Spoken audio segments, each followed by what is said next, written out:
मैं SL Bairwa, assistant professor Hindi, government girls college Bayana. आज हम BA द्वितीय वर्ष की हिंदी साहित्य की छात्राओं हेतु, विद्यार्थियों हेतु केशवकृत रचित रामचंद्रिका के अंगद रावण संवाद के बारे में चर्चा करेंगे, सप्रसंग व्याख्याएं करेंगे। ये पाठ्यक्रम महाराजा सूरजमल ब्रज विश्वविद्यालय भरतपुर, महाराजा सूरजमल ब्रज विश्वविद्यालय भरतपुर के BA द्वितीय वर्ष के पाठ्यक्रम में संकलित है। उसके बारे में आज हम सप्रसंग व्याख्या करेंगे। इससे पहले भी हमने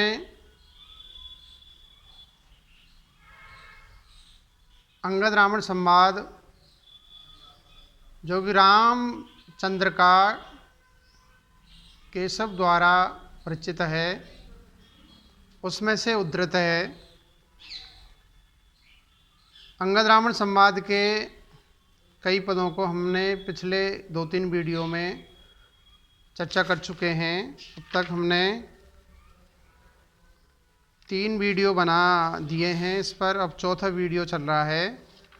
BA द्वितीय वर्ष की छात्राएं प्रस्तुत वीडियो को ध्यान से देखें और सुनें, इससे काफ़ी लाभ मिलेगा।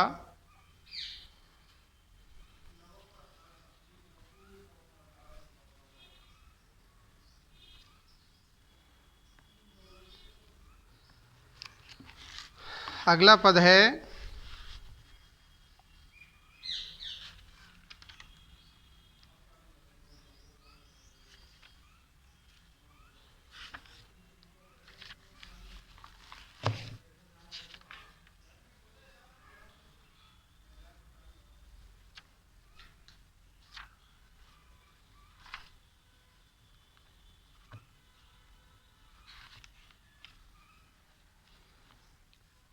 रावण का। इसमें संवाद है। डरे गाए विप्रे अनाथ जो भाजे, परिद्रव्य छांडे पर स्त्री लाजे, परिद्रोह जासो ने होवे रति को, सु कैसे लरे वेश कीने यति को, गेंद करऊ मैं खेल को हरिगिरी केशोदास, शीश चढ़ाए आपने कमल समान साहस।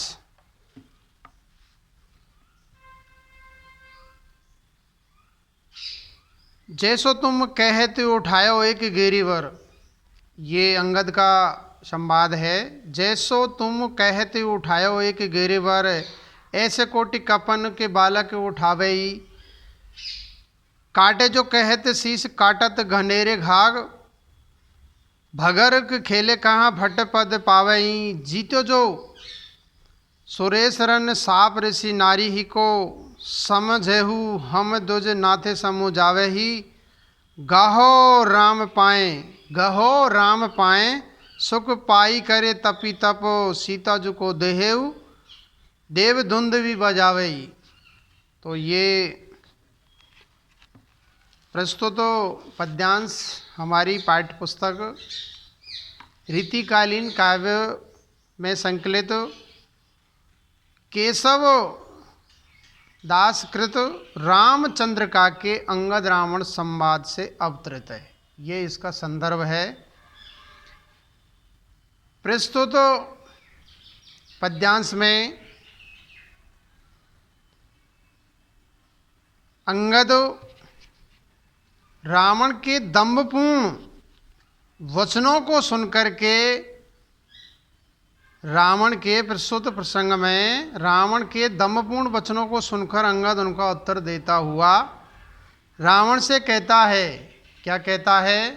देखिए, हे रावण, जैसा तुम कह रहे हो कि मैंने कैलाश पर्वत को उठा लिया, कैलाश पर्वत को मैंने उठा लिया, मेरी दृष्टि में यह कोई बहुत बड़ी वीरता का काम नहीं है। बहुत बड़ा क्या है, तुमने काम नहीं किया है। कारण यह है कि वानरों के बच्चे ऐसे पर्वतों को सहज ही उठा लेते हैं। वानरों के बच्चे ही उठा लेते हैं तो वानरों की तो बात ही अलग है। फिर तुमने यह भी कहा कि अपने सिरों को काटकर अर्पित किया था, तो यह भी कोई वीरता का काम नहीं है, ये बहादुरी का काम नहीं है। क्योंकि इस प्रकार तो जादूगर भी अपने सिरों को काट लेते हैं। वो अपनी कला के माध्यम से अपने सिरों को उड़ा देता है जादूगर।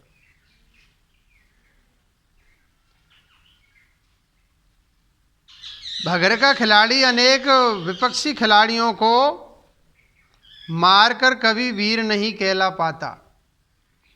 इंद्र को जीतने में भी तुम्हारी कोई वीरता नहीं है। ये भी कोई क्या है, वीरतापूर्ण कार्य नहीं किया है कि इंद्र को तुमने जीत लिया है।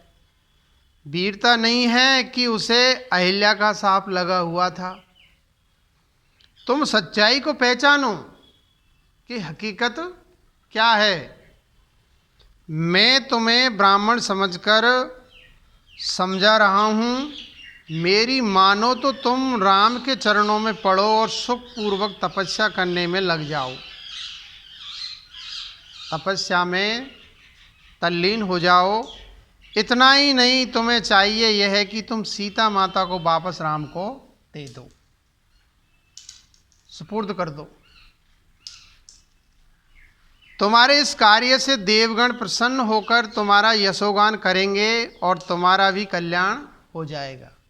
तुम्हें भी क्या है, मुक्ति मिल जाएगी। तो बेहतर यह है, अंगद रावण से कह रहे हैं कि आप, मैं जो कहता हूँ उसके अनुसार आप कार्य कीजिए।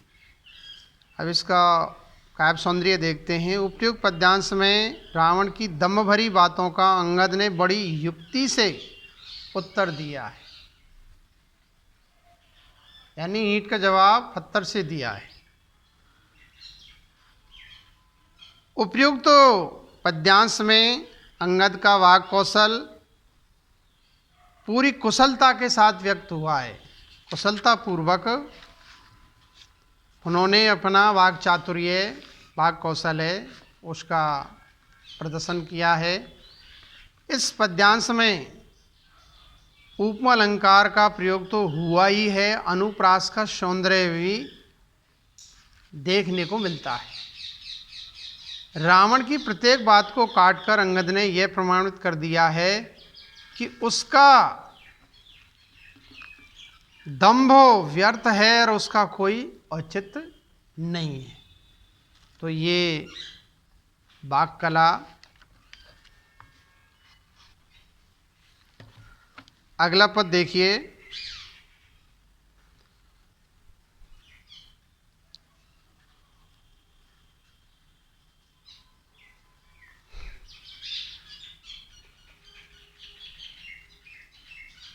अंगद और रावण दोनों का इसमें संवाद है।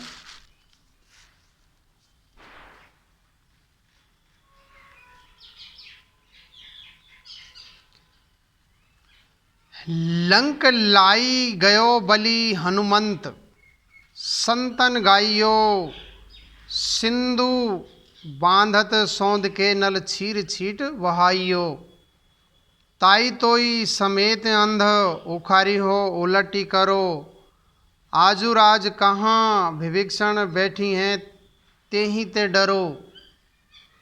अंगद रावण को मुकुट लेकर उड़्यो सुजान, मनो चल्यो यमलोक को 10 सिर को प्रस्थान।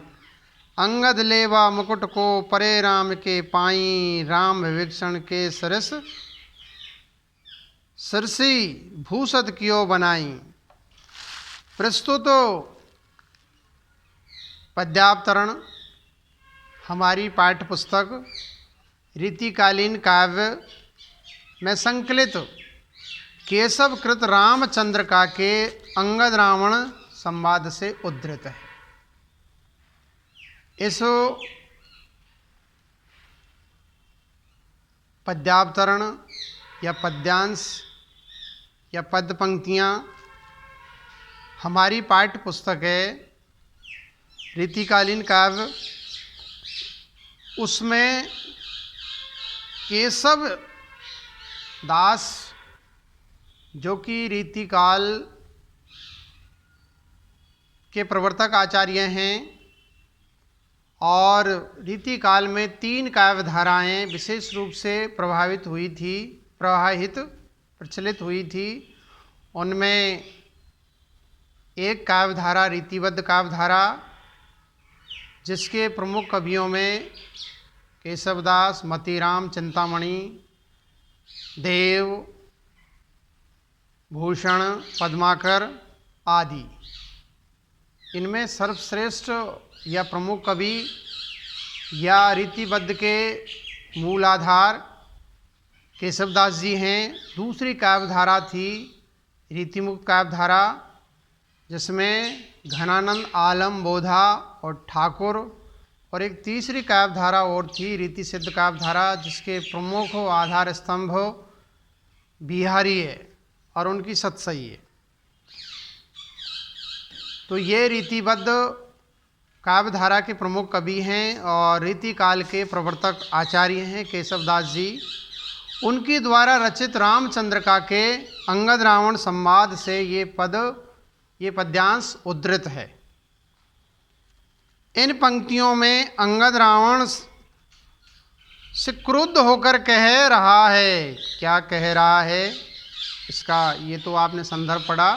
अब इसका प्रसंग, प्रस्तुत पद्यांश का प्रसंग ये है कि अंगद रावण से क्रुद्ध होकर कह रहा है कि हे मूर्ख रावण, जिस लंका को हनुमान ने जला डाला,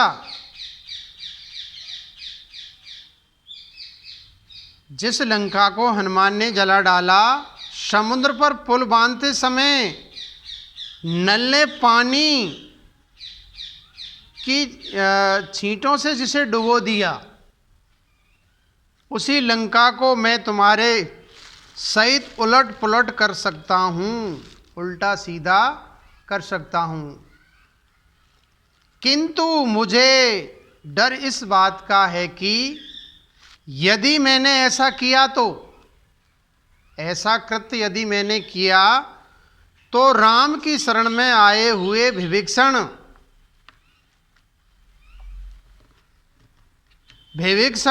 को राज्य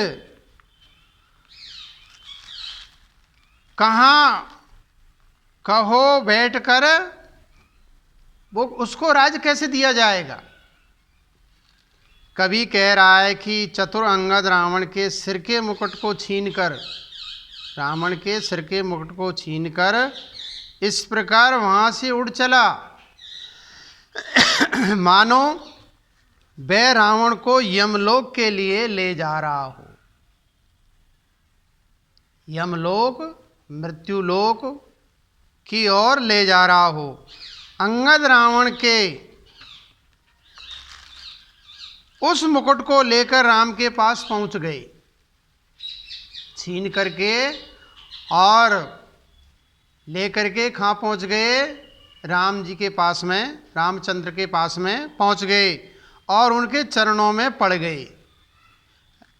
राम ने रावण के मुख को विभीषण के सिर पर अच्छी प्रकार से सजाकर रख दिया कि लो तेरा तुझको अर्पण, क्या लागे मेरा। भाव यह है कि राम ने प्रसन्नता का अनुभव करते हुए अपनी ओर से विभीषण को लंका का राजा बना दिया। इसीलिए तो रामचंद्र जी के बारे में कहते हैं कि भगवान राम निस्वार्थ भाव से भक्त की सेवा करते हैं। भक्त को किसी प्रकार से भी वो दुखी होते हुए देखना नहीं चाहते हैं। अब प्रस्तुत पद्यांश का हम काव्य सौंदर्य देखते हैं। उक्त पंक्तियों में अंगद का क्रोध अत्युक्तिपूर्ण शैली में व्यक्त हुआ है। इसमें अंगद का क्रोध स्वाभाविक भी है, क्योंकि बहुत समझाने के बाद भी जब रावण कुछ नहीं समझता और अपनी ही डींग मारता जाता है, अपनी बात को क्या है सर्वश्रेष्ठ सिद्ध करता है, तब एक सच्चे दूत और राम भक्त होने के कारण अंगद का क्रोध औचित्यपूर्ण लगता है कि वास्तव में अंगद का क्रोध में होना उचित है। इन पंक्तियों में अतिशयोक्तिपूर्ण शैली का प्रयोग किया गया है। पांचवी छठी पंक्तियों में उत्प्रेक्षा अलंकार का सुंदर प्रयोग हुआ है। विभीषण को मुकुट पहनाकर राम ने एक प्रकार से पूर्व में दिए गए अपने वचनों का पालन कर लिया है कि मैं लंका पर क्या है शासन नहीं करूँगा, मैं तो क्या है एक निशाचर को, एक राक्षस को या राक्षस को मार करके और राक्षस की नगरी बना दी है लंका को, तो समूल क्या है राक्षसों का विनाश करके और विभीषण को ही मैं लंकाधिपति बना रहा हूँ। मुझे किसी तरह का कोई लोभ लालच कोई स्वार्थ नहीं है। और लिखा भी है कि राम किसी को मारते नहीं, नहीं है राम का काम और अपने आप मर जाएंगे कर कर खोटे काम। तो भगवान किसी को मारते नहीं हैं, उनके बुरे कर्म हैं वो ही क्या है उनको मृत्यु के ग्रास में, मृत्यु के मुंह में पहुंचाते हैं। तो हमने आज केशवदास द्वारा विरचित रामचंद्र का जो 16वां प्रकाश अंगद रावण संवाद है उसको आज हमने पूर्ण कर लिया है। अगले जो रीति काल के बहुत ही अच्छे कवि जिन्हें हम रीति सिद्ध काव्यधारा के प्रमुख कवि मानते हैं,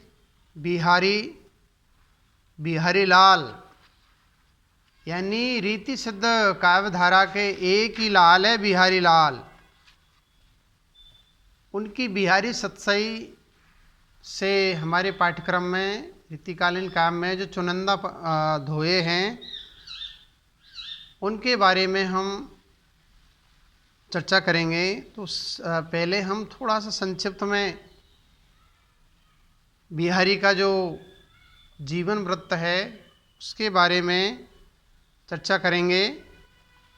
तो रीति काल की ऋषि सिद्ध काव्यधारा के कवियों में बिहारी अप्रतिम है, इनके समान दूसरा नहीं है, क्योंकि बिहारी ने धोए जैसे छोटे छंद में जिस कौशल से भावों की अभिव्यक्ति की है वह उनकी असाधारण काव्य प्रतिभा का परिचायक है। बिहारी अपने समय के अद्भुत प्रतिभा संपन्न रस प्रवण मेधावी कवि है। उनकी अकेली कृति बिहारी सतसई उनकी अक्षय कीर्ति के लिए पर्याप्त है। एक छोटे से मतलब क्या है, धोए में गागर में सागर भर दिया है, इसीलिए तो कहते हैं सतसैया के धोरे जो नाविक के तीर देखन में छोटे लगे घाव करे गंभीर। सतसई की जो लोकप्रियता है वो उस समय भी इतनी थी बिहारी के समय में, रीतिकालीन समय में, और आज भी क्या है उसकी जो महत्ता है, उसकी जो इम्पोर्टेंस है, उसकी जो रिलीवेंस है, जो आज भी क्या है बरकरार है। आज भी किसी तरह से कोई ह्रास या कोई कमी उसमें नहीं आई। यानी तत्कालीन समय में भी बिहारी सतसई की लोकप्रियता थी, आज भी क्या है उससे ज़्यादा इनके जो धोए हैं आज भी लोकप्रिय है। और इसमें क्या है श्रृंगार, भक्ति के बहुत ही मनोहारी धुओं का ये संकलन है। और बिहारी के बारे में मैंने तो आज केवल बिहारी का थोड़ा सा निमित्त मात्र परिचय करवाया है। विस्तार से हम अगले वीडियो में चर्चा करेंगे। आज इतना ही, धन्यवाद। छात्राएं प्रस्तुत वीडियो को ध्यान से देखें, सुनें। इससे बीए द्वितीय वर्ष की छात्राएं काफ़ी लाभान्वित होंगी। धन्यवाद।